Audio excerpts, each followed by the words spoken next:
Hey guys, May Flom here, and today's Friday favorite is Crafters Workshop Mediums. Now this is glossy gel medium, which I really like, but all of their mediums, guys, they're all excellent.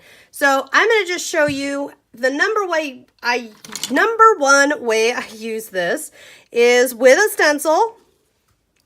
And you see how it looks white. It's going to dry clear and glossy.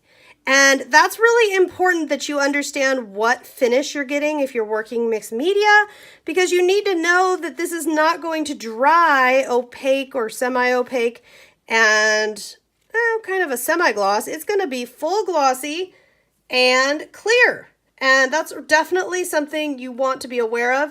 Now, what mediums do they have that I like? So let me give you the rundown. They make a gesso, which is a really lovely gesso.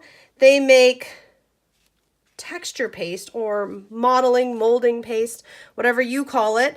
They make really good light and fluffy paste. Why would I like light and fluffy? Well, guys, a lot of times I'm working on scrapbooks or cards or things, and weight is an issue with the mediums. So, and I'm going to clean this off now because we always want to clean off our stencils, not with color, but with these mediums. You want to clean them off because they will dry, adhere, and become a problem. They'll block openings, they'll create textures, making it really difficult to get a nice seal on a stencil.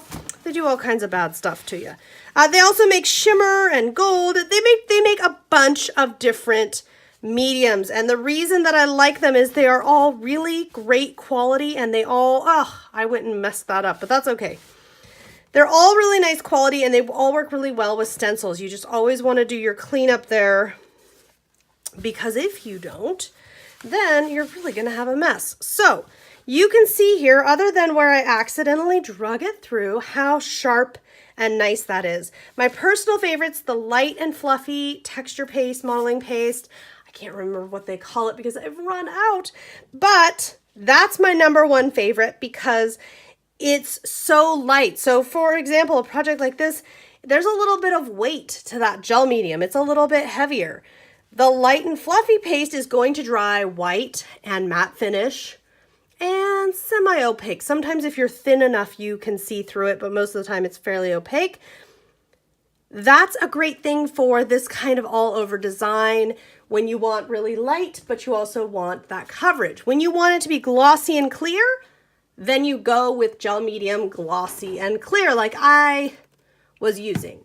They also have a shimmer medium, and the shimmer medium, all of these, by the way, they all work the same. You apply them. Typically, I apply with a stencil, although if working on a mixed media project, maybe I'd smear some on the edge or onto a piece of paper that was die cut. But the shimmery one is shimmery and kind of a pearl finish. They're just really great quality and made really well for stencils. So if you work with stencils and you're wondering, okay, well, what brands? I work with a lot of brands, but I gotta tell you, I've yet to be disappointed. I've yet to be anything but delighted by Crafters Workshop, and they're all definitely favorites by me. In fact, I'm working on some new videos to share with you because I feel like I could do, there's so much more that I do around here that I don't always remember to show you. So keep tuned, stay tuned. There will be more of those. And in the meantime, if you have any questions about mixed media, mediums, favorite products, anything whatsoever, feel free to let me know. And for more about all of my favorite products, feel free to check out the link below. I'll see you next time.